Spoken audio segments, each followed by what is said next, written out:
श्री गणेशाय नमः। देवा ऊचुः गजाननाय पूर्णाय सांख्यरूपमयायते विदेहेन च सर्वत्र संस्थिताय नमो नमः। अमेयाय च हेरम्भ परशुधारकायते मूषकवाहनायैव विश्वेशाय नमो नमः।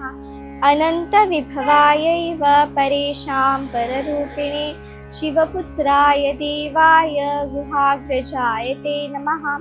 पार्वतीनन्दनायैव देवानां पालकाय ते सर्वेषां पूज्यदेहाय गणेशाय नमो नमः।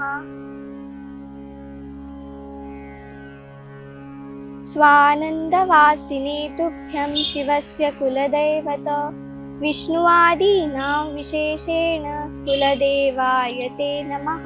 योगाकाराय सर्वेषां योगशान्तिप्रदाय च ब्रह्मेशाय नमस्तुभ्यं ब्रह्मभूतप्रदाय ते सिद्धिबुद्धिपते नाथ सिद्धिबुद्धिप्रदायिने मायिने मायिकेभ्यश्च मोहदाय नमो नमः।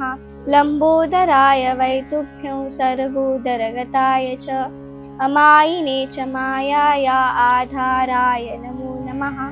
गजः सर्वस्य बीजय्यत्तेन चिह्नेन विघ्नप योगिनस्त्वां प्रजानन्ति तदाकारा भवन्ति ते तेन त्वं गजवक्त्रश्च किंस्तुमस्त्वां गजानन वेदादयो विकुण्ठाश्च शङ्कराद्याश्च देवपाः शुक्रादयश्च शेषाद्या स्तोतुं शक्ता भवन्ति न तथापि संस्तुतोऽसि त्वं स्फूर्त्या त्वद्दर्शनात्मना एवमुक्त्वा प्रणेमुस्तं गजानन शिवादयः सदानुवाच प्रीतात्मा भक्तिभावेन तोषितः।